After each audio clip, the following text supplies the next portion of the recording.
You're listening to Systemic Error Podcast. The failure was designed.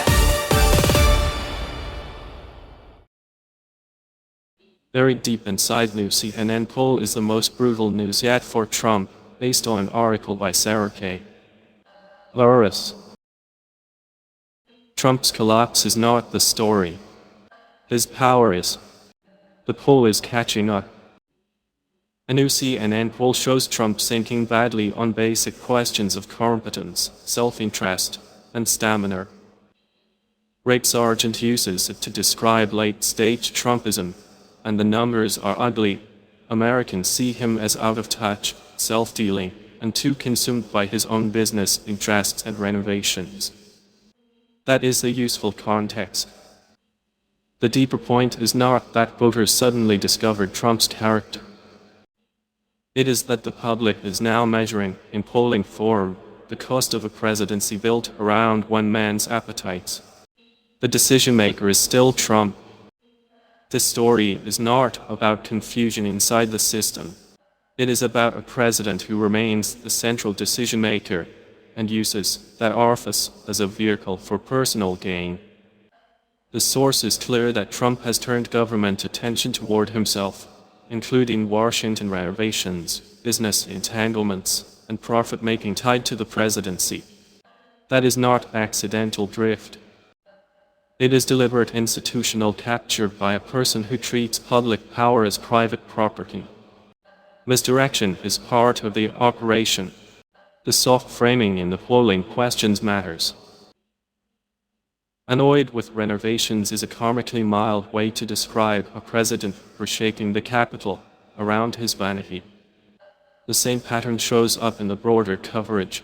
The real issue is not whether Trump has stamina and sharpness in some abstract sense, but whether he is fit to wield power after systematically warping it around himself. When the language gets sanitized, responsibility gets diluted. The damage becomes a personality puzzle instead of a governance crime. The state serves his personal grievances.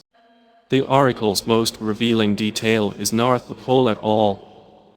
It is the list of Trump's actions, larking aid to blue states, inserting himself into disaster funding, trying to criminalize the David Heron incident after his embarrassment at the reflecting pool, and dragging the 250th celebration toward his own image.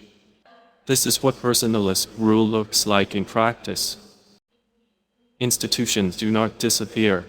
They get repurposed for humiliation rituals, punishment, and ego maintenance. Power is still operating. It is just operating in the service of one man's resentments. The real damage is structural. The source wisely warns against mistaking Trump's personal decline for the collapse of Trumpism. That warning matters. Personal disgust can rise while the machinery that produced him remains intact. A Republican Party organized around submission, a political media or ecosystem built to launder abuse into controversy, and a presidency normalized as a stage for corruption. The polling suggests Trump's image is deteriorating. It does not suggest the authoritarian habits that enabled him had been defeated. The pattern behind the face. The larger political pattern is simple. Concentrated executive power invites self-dealing, and self-dealing metastasizes when institutions are too weak or too cowardly to stop it early. Trump did not just embarrass himself. He demonstrated how far a president can go in converting public office into a personal revenue stream and a retaliatory platform. That is the real lesson here. The numbers are not evidence that the problem is fading. They are evidence that Americans can see the rot more clearly while the structure that produced it is still standing. You've been listening to Systemic Error. Thanks to AlterNet for today's article. With the automated voice of Riza, thanks for listening.